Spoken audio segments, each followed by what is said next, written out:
নমস্কার বন্ধুরা, আমি সঞ্চারী চলে এলাম আরো একটা নতুন কুকিং ব্লগ নিয়ে তোমাদের সামনে। তো আজ আমি চিকেনের একটা দুর্দান্ত মজাদার চটপটা রেসিপি শেয়ার করব তোমাদের সাথে। যদিও এই রেসিপিটা আমি আগেও আমার অনেক আগের ভিডিওতে আমি দেখিয়েছিলাম, কিন্তু এখন আমার অনেক নতুন বন্ধু ফলোয়ার যারা আছো তারা হয়তো সেটা মিস করে গেছো। তোমাদের জন্য আবার নতুন করে আমি আজকে দেখাবো ভিডিওটা। তো চলো শুরু করা যাক।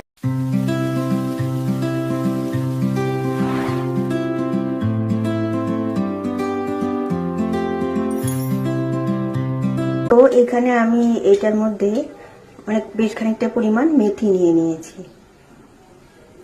কড়াইতে নিয়েছি সাদা তেল।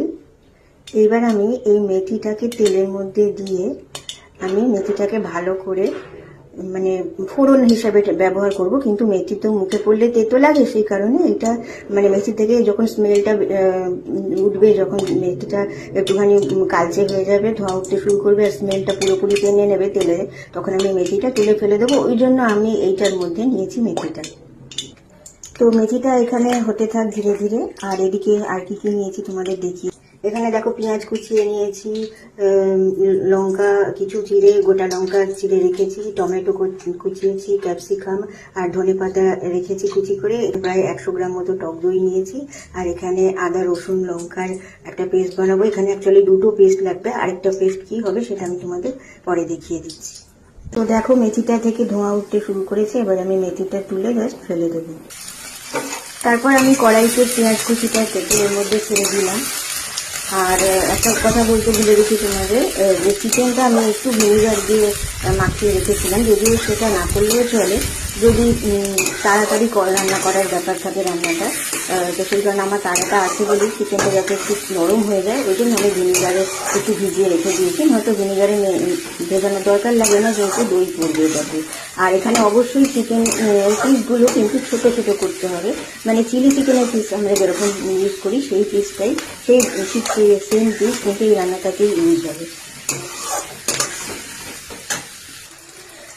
তারপরে আমি এখানে দিয়ে দিয়েছি বেশ খানিকটা পরিমাণ কাশ্মীরি লাল মির্চ আর সামান্য পরিমাণ চিনি। চিনিটা কিন্তু আমি আবার পরে অ্যাড করবো, কারণ এই রান্নাটা একটু টক ঝাল মিষ্টি চটপটা হবে।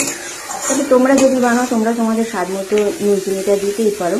এখানে আমি হলুদে দিই, তবে আজ আমি ঠিক করেছি হলুদ দেবো না। অ্যাকচুয়ালি হলুদটা অপশনাল। এটা আমার মায়ের একটা সিগনেচার রেসিপি। আসলে আমার মা রান্না করতেন, মায়ের থেকেই শিখেছি। তো রান্নাটা খুবই একটা ইউনিক। আর চিকেন যেহেতু আমরা একঘেয়ে ঝোল কষা এই সমস্ত খাই, আর যেমনিটা আমরা চিলি চিকেন, চিকেন মাঞ্চুরিয়ান, নানা রকমের তোমার বাটার চিকেন, অনেক রকম রেজালা, আমি সেগুলোরও রেসিপি সবই শেয়ার করা আছে আমার পুরোনো ভিডিওতে। আমি আবারও সব যখন যখন বানাবো আবার নতুন করে আবার দেখাবো। চিকেন এমনই একটা জিনিস না, একঘেয়ে কোনোটাই ভালো লাগে না, একটু পাল্টে পাল্টে খেতে ভালো লাগে। তো পেঁয়াজটাকে একটু ভাজা ভাজা হয়ে গেছে। এবার আমি ওই আদা রসুন আর কাঁচা লঙ্কার পেস্টটার মধ্যে দিয়ে দেবো। আমরা সাধারণত রেগুলার চিকেন রান্নাতে যে পরিমাণ আদা রসুন লঙ্কা ইউজ করি পেস্ট, এইটাতে তার থেকে একটু কম পরিমাণে ইউজ করলেই চলবে, কেন কি এখানে আরও বেশ কিছু জিনিস অ্যাড করতে হবে। তাই এখানে আদা রসুনটা রেগুলার চিকেনের থেকে একটু কম পরিমাণে, দেখো কতটা, এটা হচ্ছে সম্পূর্ণ আন্দাজের ব্যাপার। এবার কতটা চিকেনে তোমরা করবে সেই অনুযায়ী তোমরা আন্দাজ মতো রেগুলার চিকেনের থেকে একটু কম পরিমাণে অ্যাড করতে পারো। তো এটা মশলাটা কষাতে কষাতে আমি চিকেনগুলোর মধ্যে দিয়ে দেবো।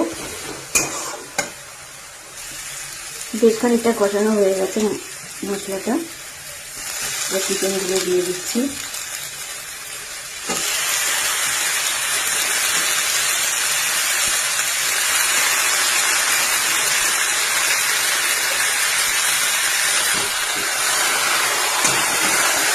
চিকেনটা কষাতে কষাতেই আমি আর একটা পেস্ট বানিয়ে রেখেছি। চিকেনটাকে ভালো করে নাড়িয়ে নিচ্ছি। জল কিন্তু এই রান্নাটাতে একদম লাগেই না বলতে গেলে, খুবই সামান্য, জাস্ট মিক্সার জারটা ধুয়ে যেটুকু জল দেওয়া হয় সেটুকুই যথেষ্ট। আর চিকেনটাকেও জল ছাড়ে, দই থেকে জল ছাড়বে, সুতরাং এতে জল খুব একটা বিশেষ দরকার হয় না। তো দেখো এখানে আমি মিক্সার জারটাতে খানিকটা পরিমাণ সর্ষে নিয়ে নিয়েছি, কালো সর্ষে। অ্যাকচুয়ালি আমি এখন সর্ষে গুঁড়ো যে মাস্টার্ড পাউডারটা কিনতে পাওয়া যায় সেটা ইউজ করি, কিন্তু এখন আমার কাছে সেটা অ্যাভেলেবেল নেই বলে আমি এই গোটা সর্ষেটাই পেস্ট করে নেব, আর তার সাথেই দইটা পেস্ট করব। আর যেহেতু আমি গোটা সর্ষে ইউজ করছি আমি এটাকে ছেঁকে দেবো, কারণ সর্ষের খিচটা কিন্তু শরীরের জন্য ঠিক না। তারপর দেখো বন্ধুরা, আমি চিকেনটা কষাতে কষাতে এর মধ্যে দিয়ে দিয়েছি স্বাদ মতো নুন, টমেটো আর ক্যাপসিকামটা দিয়ে কষাতে কষাতে এই দেখো জল ছাড়ছে, তেল ছাড়ছে। আর এই রান্নাটা কিন্তু আমি করছি রিফাইন্ড অয়েলে, সাদা তেলে। আর কিন্তু আমি এর মধ্যে সরষের তেলও অ্যাড করব শেষের দিকে। রান্নাটা কিন্তু হবে সাদা তেলে।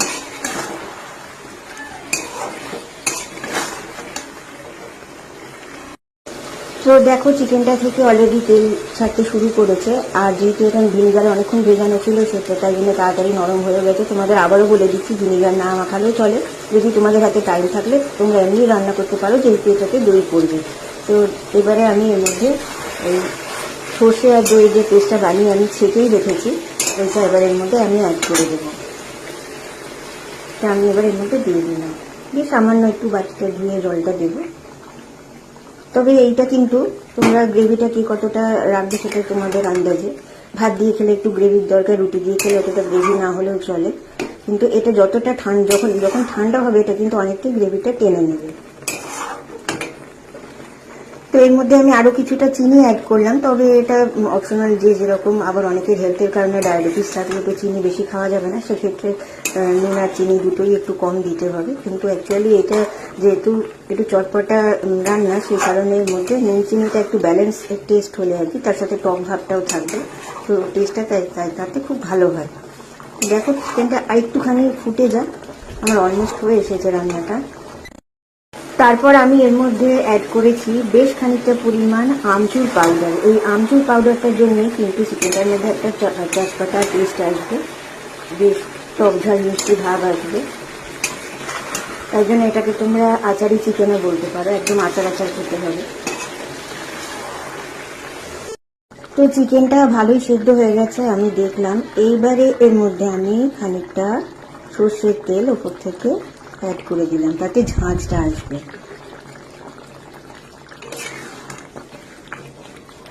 তবে সর্ষের তেল দিয়েই কিন্তু নামানো যাবে না, তাহলে তেলের কাঁচা গন্ধটা আসবে। একটু আগে দিলাম, নামানোর একটু আগে। তো আমার আচারি চিকেন বা আমার মা যেটা বলতেন সর্ষে চিকেন, সেটা অলমোস্ট ডান। এবারে আমি উপর থেকে ধনেপাতা কুচি ছড়িয়ে দিলাম, আর সাথে চিড়ে রাখা কাঁচা লঙ্কাগুলো। এটা ঝাল ঝালও ভালো লাগে, এখানে কিন্তু টোটালি কাঁচা লঙ্কা দিয়ে রান্নাটা। সর্ষে কাঁচা লঙ্কাটা আমি একবার আদা রসুনের সাথে পেস্ট করেছি, আর একবার উপর থেকে চেরা কাঁচা লঙ্কা দিলাম। এতখানি লঙ্কা দেওয়া হয় কিন্তু না, এটাতে সহজে ঝাল হয় না, জানো তো। আমি আবার অনেক সময় পরেও লঙ্কা অ্যাড করি, কিন্তু অন্য রান্নাতে দেখবে 6-7খানা কাঁচা লঙ্কা দিলে বেশ ভালোই ঝাল হয়ে যায়। তো এটা অলমোস্ট রেডি। এবার আমি খানিকক্ষণ এটাকে ঢাকা দিয়ে স্ট্যান্ডিং টাইমে রেখে দেবো, তারপরে তোমাদের লুকটা দেখাচ্ছি। তো খানিকক্ষণ স্ট্যান্ডিং টাইমে রাখার পর তোমাদের দেখাচ্ছি বন্ধুরা লুকটা ঠিক এরকম হয়েছে। দেখো ঝোলটা কিন্তু অনেকটাই টেনে গেছে। তো আজকের এই সর্ষে চিকেন বা আচারি চিকেন রেসিপিটা যদি তোমাদের ভালো লেগে থাকে অবশ্যই কিন্তু একটা লাইক আর কমেন্টস করে জানাবে বন্ধুরা। তো আজকের মতো ভিডিওটা এখানে শেষ করছি, টাটা।